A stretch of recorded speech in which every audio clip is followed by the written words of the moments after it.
From the moment the European powers began their scramble to take as much of the New World as they could, Spain was at the forefront of exploration, trade, and colonization. For hundreds of years, the Spanish Empire controlled huge swaths of territory in the Americas, and at its peak, the empire was one of the largest in all of history, with land stretching from the western edge of modern-day Canada all the way to the bottom of South America, not to mention several islands and its territories in Africa. But by the time the late 19th century rolled around, the Spanish Empire had shrunk immensely. As a result of many successful revolutions, almost every territory in North and South America had gained their independence, and the once massive Spanish Empire was only a shadow of its former glory, left with nothing more than the Philippines, Cuba, Puerto Rico, some territory in Africa, and some of the small islands in the Pacific. However, the decline of the empire was far from over. In fact, things were about to get a whole lot worse. In the mid-1800s, Cuba began seeking its independence, eager to join its many North American neighbors that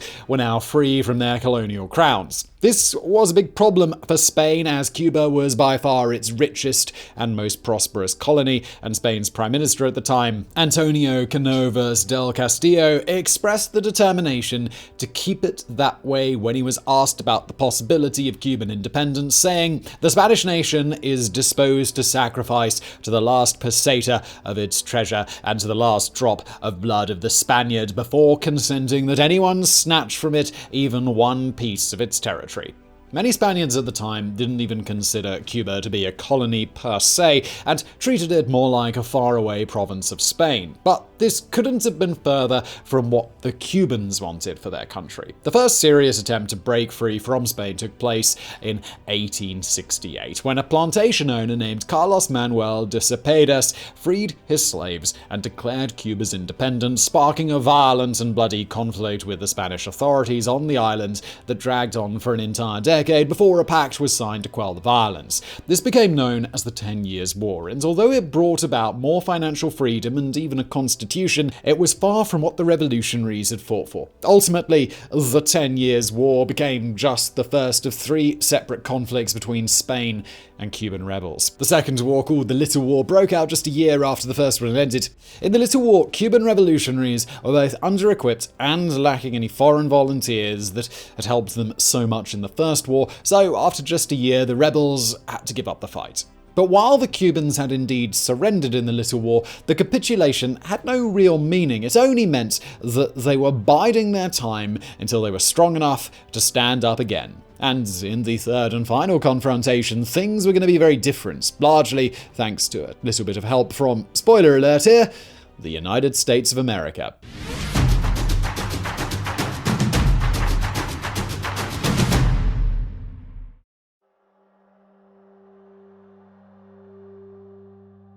Beginning in 1895, Cuban rebels had amassed their forces and weapons and began fighting once again with the Spanish, sparking the Cuban War of Independence. And this time around, the rebels were much more prepared, more organized, and more motivated to fight for their freedom. They had written up the Manifesto of Montecristi, outlining the duties of all citizens in the revolution, which stated, among other things, that blacks and whites should fight side by side, private property shouldn't be damaged if possible, and even that innocent Spaniards living on the island should be spared. Insurrections erupted in every major city across Cuba, with some movements being crushed immediately, some others seeing great success, and a few groups even being arrested before they got the chance to coordinate their attacks.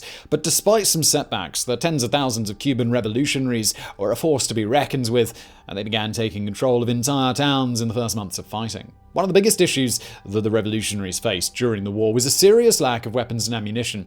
After the 10 Years' War, owning a weapon was made illegal in Cuba to dissuade any ideas of another attempted revolution, which obviously made it difficult for the rebels to arm themselves. So the only option left was to import weapons from international suppliers. But this was easier said than done. Throughout the first couple of years of the war, 60 different ships loaded with men and guns departed from the United States, but only one actually arrived at its destination. Some Some were intercepted by the Spanish Navy, some crashed, and more than 20 were intercepted by US authorities before leaving the country because, although the US public generally supported Cuban independence, these transports violated international supply laws. Having to make do with a shortage of firearms, the Cuban rebels, who called themselves Mambises, evened out the playing field by using some unconventional guerrilla tactics such as surprise attacks by machete-wielding men on horseback, jungle ambushes, and stealing from Spanish supply lines. Miraculously, these tactics worked wonders, and the Spanish suffered heavy losses, losing hundreds of men every month from combat. By 1896, a massive rebel cavalry charge had broken through the Spanish defensive line, and the revolutionaries were now invading or surrounding every major city on the island, something they had failed to achieve in both wars leading up to this one. This is around the same time that Spanish General Valeriano Weyler arrived in Cuba, replacing the previous general with the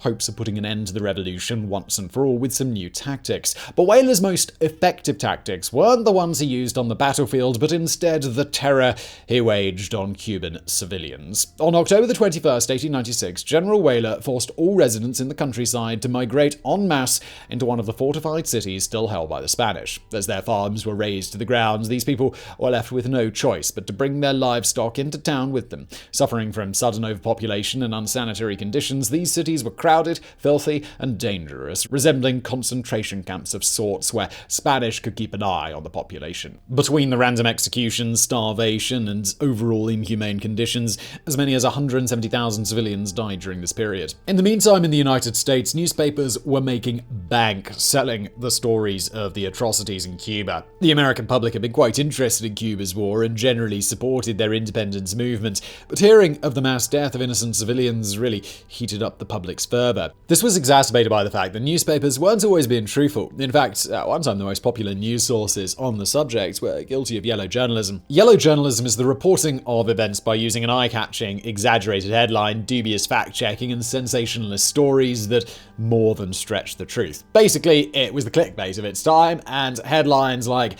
"Spanish murderers massacre civilians" brought in a lot of money. And there were a lot of people reading these types of stories. In New York City alone, there are an estimated 2 million newspapers delivered daily to a population of 2.8 million. With so many readers across the nation, the public grew more and more passionate about not only supporting Cubans, but also invoking the Monroe Doctrine, which, if you're not familiar, is a policy that essentially states that Europe should keep their filthy hands out of the Americas, and the United States has every right to defend the Western Hemisphere from further attempts at colonization. However, the United States government was understandably more hesitant to get involved at all. This started to change, though, in January 1898, when huge, violent pro-Spain riots started breaking out in Havana, where a significant number of Americans lived and owned businesses. To protect these citizens, and as a response to a scathing Spanish publication about President McKinley, a US Navy ship was sent to Cuba. This was the USS Maine, an armored cruiser with a crew of 355 men, captained by Charles Sigsbee.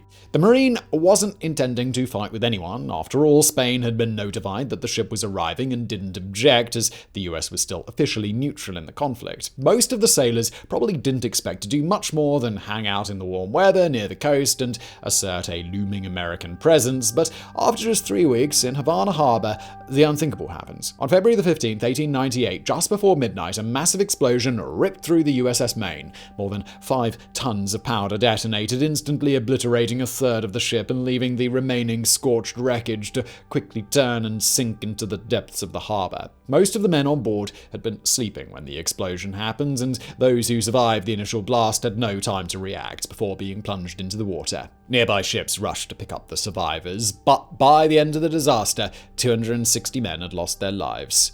So, what on earth happens, and what would it mean for the war? Well, at the very basic level, there were 2 things that could have happened to the Maine. Number 1, the ship could have exploded entirely by accident, meaning that while it was a serious tragedy, it would have no bearing on international relations. Or 2, the Maine's ammunition storage detonated due to an external explosion, such as a naval mine, meaning that Spain and the United States would likely go to war. US President McKinley was immediately awakened and told what had happened as soon as the news was out, and almost immediately, every known expert was sifting through the story, trying to get to the bottom of what had happened. One report claimed that a fire in a coal bunker was behind it all, another one claimed that a mine was the cause of the explosion, and others claimed that the culprit was actually a Spanish torpedo.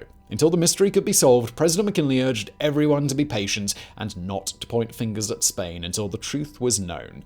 But it was already too late for that. Newspapers all over the country were going crazy once again with their yellow journalism, publishing story after story about how Spain was at fault and that the only solution was to go to war. The public desire to intervene in Cuba was erupting, and the motto, "Remember the Maine, to hell with Spain," was heard all over the United States by the growing pro-war movement. By March 1898, Spain and the US had both finished their respective reports on the explosion, with Spain claiming that an internal detonation was the cause, but the US report claimed that a Spanish mine had been responsible. With this report, what was now inevitable. Now, later in the video, we'll get into the modern theories of what happened to the USS Maine and a potential grand conspiracy. But for now, let's continue with the story. A month after the reports were published, Congress passed the Teller Amendment, which demanded not only that Spain leave Cuba, but that the US would not annex Cuba after the war, that they deserved their independence, and that the US would fight for it. Spain rejected the ultimatum and severed diplomatic relations. In response, the United States set up a naval blockade to Cuba, and 2 days later, on April 23, 1898, Spain declared war on the United States.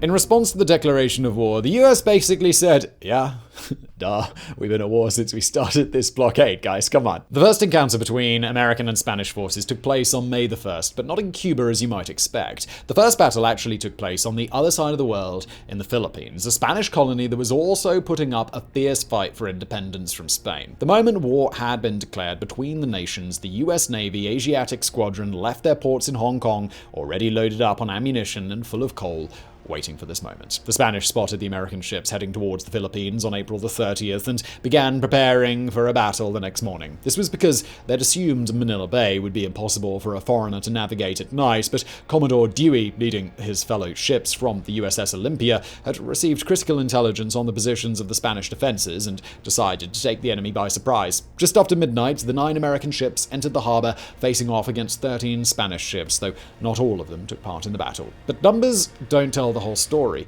Not only did the Americans have a slight element of surprise, but their ships were all modern, steel-hulled protected cruisers, while the Spanish ships were mostly obsolete wooden cruisers, not to mention one of their ships, Castilla, had sprung a serious leak the day before. As the Americans entered the harbor, 2 naval mines detonated, but they failed to have any effect on passing ships. Coastal defenses and the Spanish fleet fired their guns, but they were well out of range. Then at 5:41 a.m., Commodore Dewey uttered the famous phrase, "You may fire when ready, Gridley."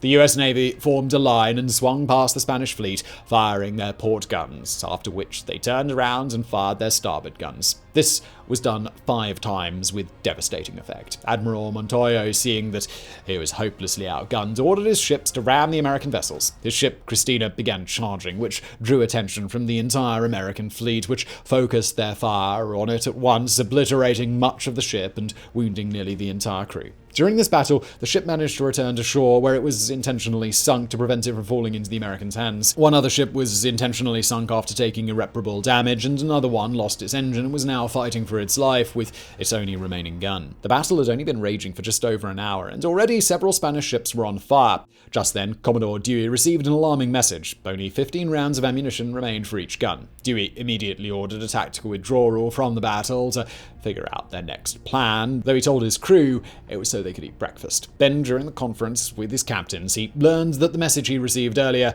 had actually gotten a little bit mixed up. Instead of only 15 rounds remaining for each gun, it was supposed to inform him that each gun had only fired 15 rounds and there was plenty of ammunition left. The battle resumed just before 11 a.m. and the Spanish had nowhere to run.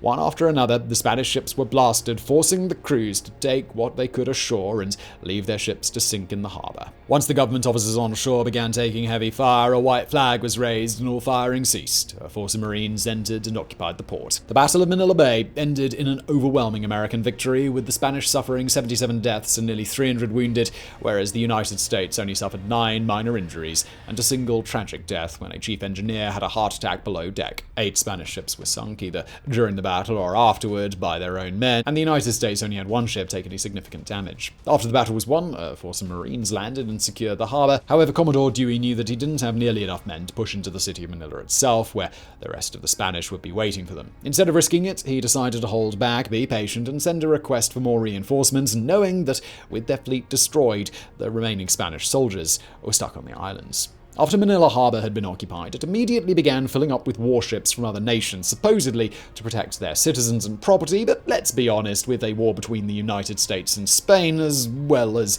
the already raging Philippine Revolution, the islands probably looked like they were ripe for anybody's taking. Most notably, several German ships soon arrived in the harbor, and by all reports acted rather aggressively. They would cut in front of other ships to prevent them from docking, refuse to communicate with the American ships, and were even taking supplies ashore to the besieged Spanish troops. The United States threatened Germany, saying that a military conflict could break out with them as well if the aggression continued, and Germany eventually backed down. Meanwhile, deeper into the Pacific Ocean, the United States prepared to attack another Spanish colony. This was Guam, which had been under Spanish rule for over 200 years. The USS Charleston, a protected cruiser on a lone mission to capture the island, arrived on June the 20th, expecting combat with whatever forces Spain had mustered up. Instead, however, they found only a single ship sailing in the harbor. And no, it wasn't a Spanish warship, it was a small Japanese fruit trading ship. Everything else was just casually docked. There were no coastal defenses, just some confused fruit traders and a curious local population that was now gathering along the beach. The USS Charleston proceeded to fire 13 warning shots at the island, but the Spanish authorities on the island mistook it for a salute and prepared to return the gesture. When they realized they were out of gunpowder, they sent some men to ask the USS Charleston for some, but upon boarding the ship, they were informed that they were now prisoners of war. It turns out that they were just as confused as everyone else. The last time Guam had received a message from Spain was in early April, a whole month before the war had even begun. They had no idea that the US and Spain had declared war on each other, and with really no other options, they immediately surrendered control of the island. The next morning, the US flag was raised on the island while the ship's band played the Star-Spangled Banner. Supposedly, many of the new recruits involved in the capture of Guam were disappointed that they didn't see any combat that day. However, the Americans on the other side of the globe arriving in the Caribbean weren't going to be quite so lucky.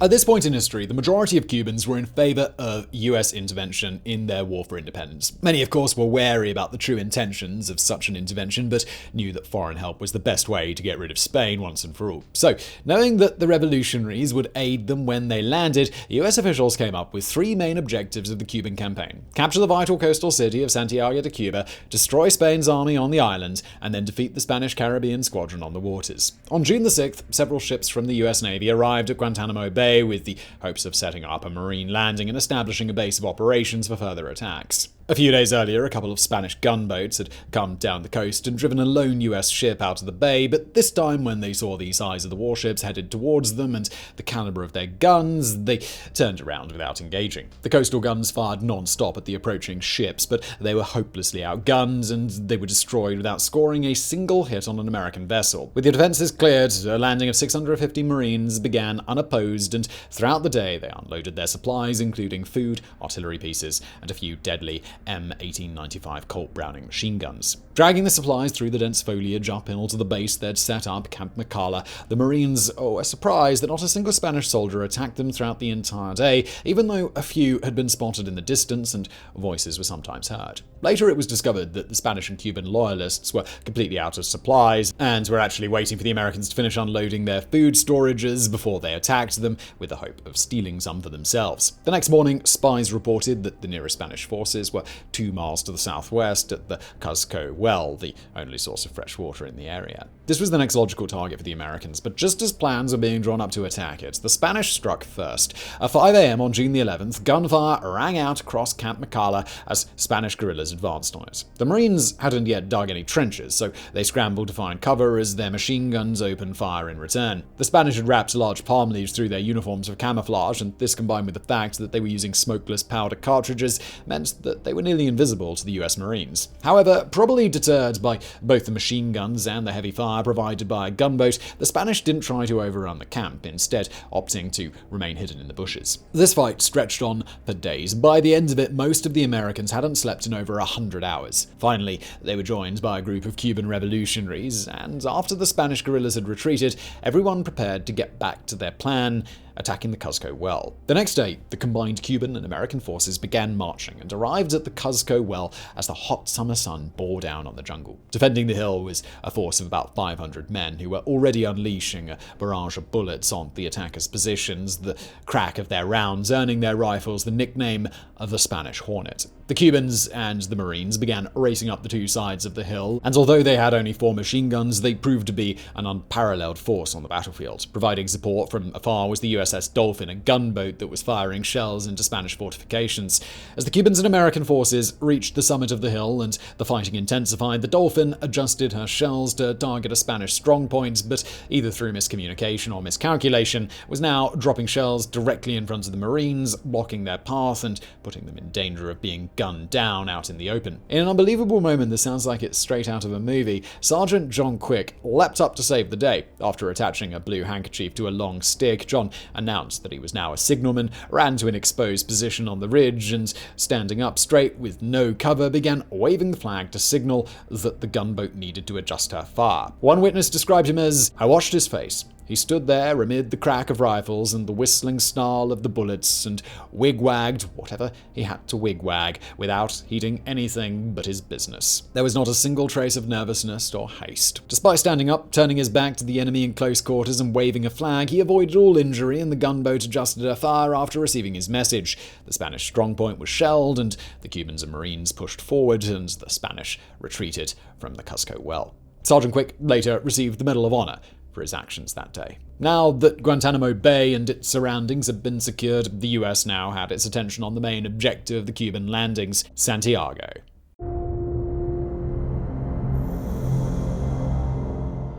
On the 24th of June, as the US and Cuban troops moved out of Guantanamo Bay and were well into their long march westward, scouts spotted around 1,000 Spanish soldiers on the road ahead in the town of Las Guasimas. American reports said that the Spanish were digging trenches and setting up a field gun, but a conflicting report came back from the Cuban scouts who said that the Spanish were clearly preparing to leave their positions and retreat into Santiago. Major General Weyler, a former Confederate officer, decided to trust the American report and ordered his men to attack immediately. He also ordered the Cuban division with them to attack, but their leader refused. Even without the Cubans by their side, Weyler and his men charged at the Spanish. They hoped to encircle the first battle line by attacking the front and the right flank, but both groups were completely repelled. After a break in the fighting, the Americans attacked again and were once again held off after a brief battle. Then, while Weyler and his men prepared for the next phase of the attack, they noticed the Spanish retreating and claimed victory in the battle, thinking that they'd scared them off. However, it turns out that the Cuban reports had actually been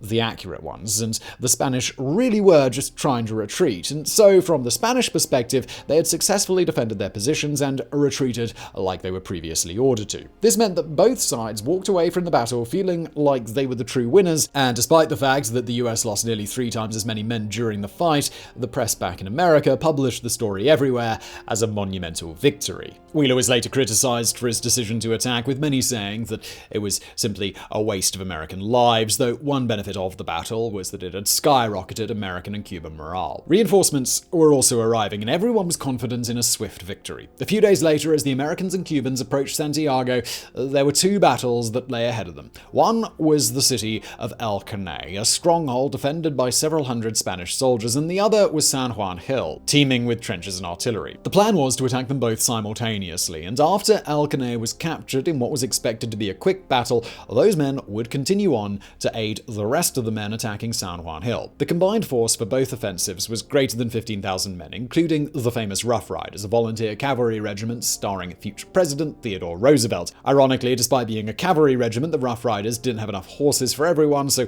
most of them would be fighting on foot alongside the infantry. The battles began on the morning of July the 1st as 6,000 Americans rushed the fortifications at El Caney. This was expected to be a steamroll, as the 500 Spanish inside the town were seriously outnumbered and didn't even have a single machine gun, but instead it turned into one of the most costly battles of the entire war. The Americans had the numbers advantage, but the Spanish had the technical one. Many of the advancing infantry were equipped with black powder single-shot rifles, but the Spanish they were facing off against were firing bolt-action rifles that could put out several bullets in the time it took an American to reload one shot. Working flawlessly together as a unit, the Spanish rained down bullets on the advancing Americans, one after another, with such speed that one soldier remarked, "We received such a shower of bullets that it seemed at one time as if the company must be wiped out of existence." Instead of a quick, easy victory, the battle for El Caney turned into an arduous, drawn-out bloodbath as the Americans slowly pushed their way into the town. The Spanish there managed to hold out for 12 whole hours before retreating. This meant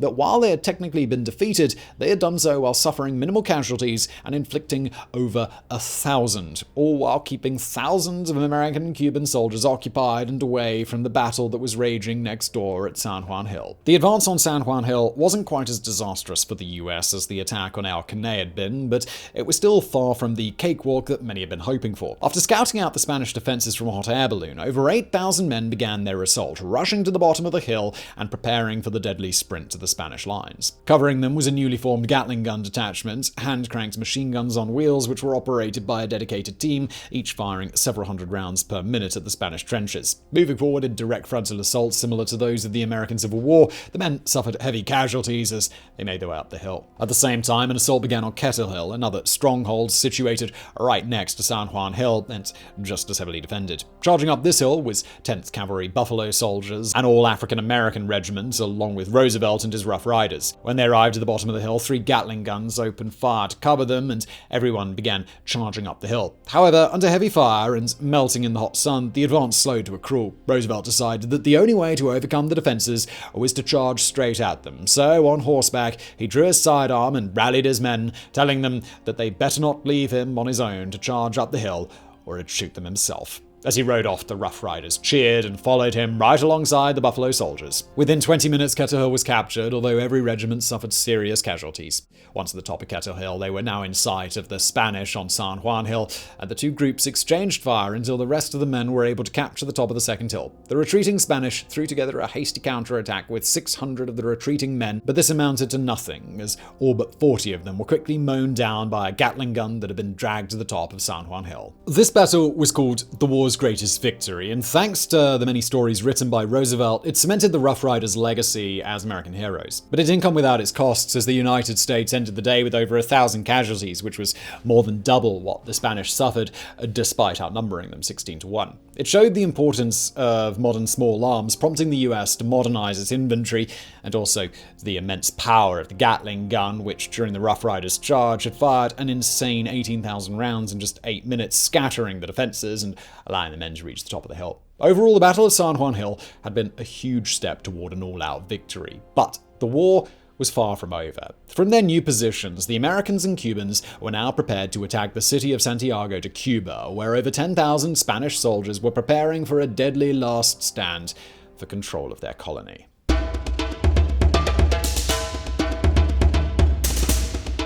On the morning of July 3rd, 1898, 8 US ships were sitting outside Santiago Harbor, enforcing a naval blockade meant to aid the troops on the ground. But today, they were going to do more than float menacingly when smoke columns were spotted from the Spanish docks. The Spanish fleet was coming to meet the Americans in a showdown that would prove to be another decisive naval battle. At 9 a.m., 6 Spanish ships moved at full speed, heading for a breakout into the open sea. They had chosen this time with the hopes of catching the Americans off guard, as it was a Sunday morning and many of them would be at religious services, but to their dismay, the American sailors were as ready as ever. What followed was nothing short of annihilation, as the Spanish cruisers were blasted to smithereens by the US Navy. For example, the Infanta Teresa, in her attempt to speed into the open waters, was shot so ferociously that the entire ship was burning after a few minutes, and the crew was forced to abandon ship as she began to sink. Another Spanish cruiser, the Almirante Oquendo, was hit 57 times, suffering an internal ammunition explosion and a boiler explosion before sinking. Meanwhile, the armored USS Brooklyn and the Spanish cruiser Vizcaya were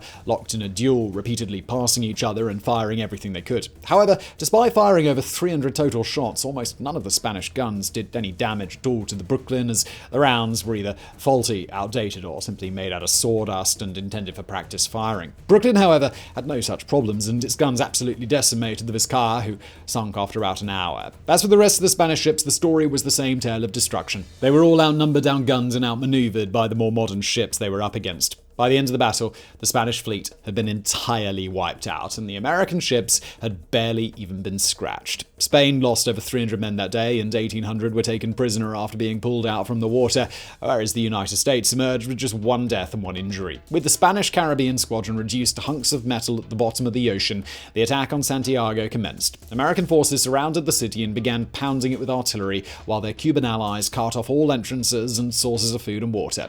The brutal siege saw thousands of casualties, especially as the deadly Gatling guns were brought into place and opened fire onto the city. On the 4th of July, a ceasefire was agreed to for a bit to allow civilians to escape the city, but hostilities resumed immediately afterwards. Finally, on July the 17th, the Spanish General Toral came out of the city to negotiate surrender with the American generals. After a few drinks, he agreed to capitulate, and the Spanish army marched out of Santiago, surrendering the city and its surroundings. Now there was a bit of a debate about what to do next. A few generals were already drawing up plans for the US to march to Havana and finish the mission. But many officials, such as Theodore Roosevelt, wanted the US to withdraw its troops from Cuba now that yellow fever was tearing through the ranks. Along with yellow fever, soldiers were stricken with malaria, dysentery, and any other nasty thing that you'd get from having dirty open wounds in a humid jungle. But while they argued about whether or not to take a break in Cuba, there was one thing that everyone agreed on: that Puerto Rico shouldn't be forgotten. By this point, the US had already been trying to get into Puerto Rico. In fact, they'd shelled its capital from the warships 3 separate times throughout June, even hitting it with incendiary rounds, and had several confrontations with Spanish warships off of its coast. But they'd failed to stop Spain from delivering weapons to the soldiers on the land, and the men there were determined to hold off the invasion. Once a victory in Cuba was deemed imminent, President McKinley approved a land invasion of Puerto Rico, and Marines landed on the 25th of July in the Bay of Guanica. However, Puerto Rico turned out to be a stubborn place to wage war, and US forces there struggled to make significant progress. The heavily entrenched Spanish and Puerto Rican loyalists wouldn't budge, and several battles were fought one after another, but each ended with no serious changes in territory and minimal casualties for either side. On several occasions, the US would march into a town just to find it almost abandoned and then come under fire from Spanish troops hiding nearby. After returning fire, both sides would retreat and nothing had changed. Some of the bitter engagements ended with Spanish soldiers being taken prisoner, but casualties were all still minimal. For a few months, the front lines barely changed, with each side controlling roughly half of the island. It's interesting to note here that before the war, Puerto Rico was actually in the process of being granted a new level of autonomy by Spain, so among Puerto Ricans there were actually a lot of mixed opinions about which side they should really be fighting. Regardless, these battles raged on, and the fighting continued until August the 12th, 1898. This is the day that the United States and Spain signed the Protocol of Peace, officially ending hostilities between the two countries and marking the beginning of territorial negotiations for the war's aftermath. The war was finally over. Then just in time too, because the US was starting to threaten an invasion of mainland Spain. But guess who never got the memo? That's right, those Spanish soldiers over in the Philippines. Yes, it had been several months since the United States destroyed the Spanish Navy and captured Manila Bay, but there was still an entire Spanish army stationed across many of the islands that were fighting for their lives, so let's rewind the clock a bit. After Manila Harbor was secured all the way back in May, at the very outbreak of the war, Commodore Dewey sent a request for more reinforcements from the United States. While waiting for them to arrive, he tracked down a man named Emilio Aguinaldo, a Filipino resistance leader who was in exile in Hong Kong. The Philippine Revolution had been raging against Spain for a couple of years at this point, and Aguinaldo's return with a promise of US-assisted independence fired it up like gasoline being poured on a bonfire. Filipino revolutionaries began rising up across the entire country, joining forces with the US, and by mid-June, nearly all of the islands had slipped out of colonial hands, and the only place left still under Spanish control was a small fortified center of Manila called Intramuros. Governor General Fermin Wadeniz, trapped inside the city walls, was keeping the soldiers' morale alive with the hope that Spanish warships would soon arrive to save them, and just as he hoped, Spain dispatched a fleet of their newest, toughest steel-hulled warships with orders to fight the US Navy for control of the Philippines. However, this fleet fleet ran into a few problems on the way there. They intended to pass through the Suez Canal to get to their destination, but the British government wouldn't let them pass through, as this would violate Egyptian and British neutrality. Frustrated, the fleet decided to refill their coal and turn around, but only to find out the US agents had purchased all of the coal reserves at the northern entrance to prevent them from getting any fuel. Then, to top it off, the US Navy announced that it was considering sending an armored squadron to Spain's coast, so the fleet was brought back to Spain without even getting close to its destination, and the men in the Philippines were left on their own. So General Jardinez, knowing that nobody was coming to save him and fearing the savagery and bloodshed that would unfold on his men when the city inevitably fell, decided to negotiate with Dewey, and the two eventually agreed on a curious plan. Instead of simple Spanish surrender, which would see Manila fall into chaos as the revolutionaries swooped in, the two armies agreed to wage a fake, predetermined battle against each other, which would result in American victory. This would allow the Spanish to retreat, save their lives, and allow a smooth transition of Manila straight to the Americans without the Philippine revolutionaries getting involved. The mock Battle of Manila was planned for August 13th, 1898, and began that morning because neither side was aware that a ceasefire had been signed the day before. The two sides began firing at each other, though of course they were intentionally missing their shots. The US ships fired at the city, but intentionally aimed for the hillsides instead of the buildings to avoid unnecessary damage, and the Spanish slowly began to retreat. Now, granted, a few people didn't get the message and actually shot each other, but this was kept to a minimum, and things were going quite smoothly. That was, however, until the Spanish raised a white flag signaling their surrender. When Aguinaldo saw this, he and the revolutionaries began making their way across the river to join the fight, despite being told not to move under any circumstances until ordered by an American general. Since they were intentionally kept out of the loop that the battle was fake, they charged with every intent to kill, prompting the Spanish to start returning fire, suddenly transforming the mock battle into a very real one. 6 Americans and 49 Spanish were killed as a result of the skirmish, but eventually Aguinaldo was convinced to retreat from the battle. At the end, despite the brief screw-up, the mock battle had been a success. Manila was transferred directly into American hands without letting the revolutionaries take control of the city, and the Spanish left the Philippines, their lives spared, but their empire in ruins.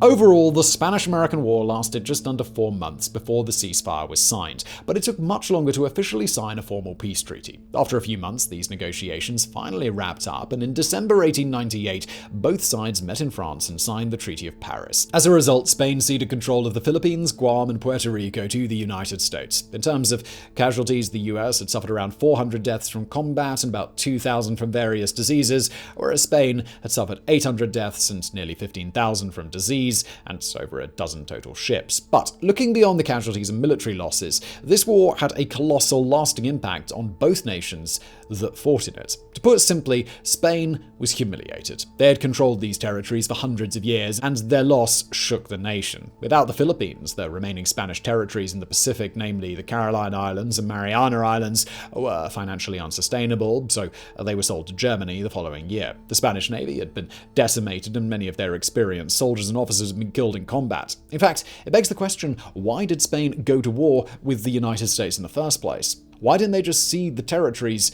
to the US? It all comes down to the Spanish monarchy. Many of the higher-ups in Spain believed that giving in to America's demands without putting up a fight would have resulted in a mass revolution within Spain, and that fighting an unwinnable war was a preferable option just to save face with the public. One Spanish historian wrote, "That defeat, certain, was preferable to revolution, also certain." Granting independence to Cuba without being defeated militarily, it would have implied in Spain more than likely a military coup d'etat with broad popular support and the fall of the monarchy. Interestingly, though, despite losing the majority of their colonies, Spain's economy actually improved following the defeat, along with being paid $20 million by the United States as a payment for infrastructure in the Philippines. Spanish investors returned from overseas and began pumping their money directly into Spain instead of into overseas businesses. Culturally, the war also shaped the nation's future as authors, artists, and public figures collectively known as the Generation of 98 shifted their focus on reforming Spain into a modern, industrialized nation. So now onto the United States.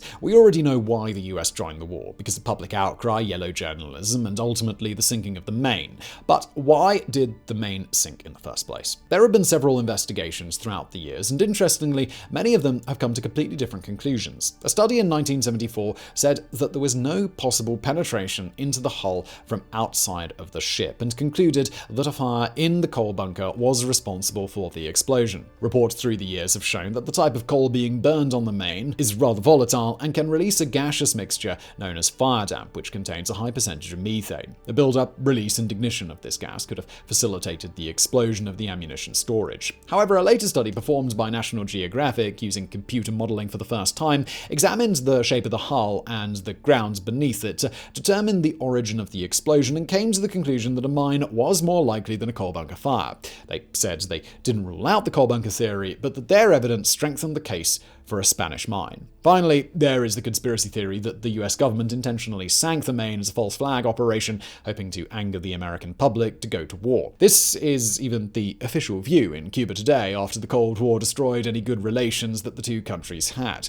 A monument to the Maine in Havana says that its sailors were victims sacrificed to imperialist greed in its fervor to seize control of Cuba. However, just sticking with the facts, there's absolutely no documentation or evidence to back up such a claim. It's much more likely that the Maine blew up unintentionally from one of the previous reasons, and the opportunistic government used it as the perfect excuse to go to war. In fact, it was such a good catalyst for war that the CIA actually considered doing something similar to get the public on board with an invasion of Cuba, but in the 1960s. Thankfully, again, it never came to fruition. Anyway, after the war was over, the US public was ecstatic with the victory. The war had done wonders to repair the immense political divide left over from the Civil War, as both ex-Union and ex-Confederate generals and soldiers fought side by side.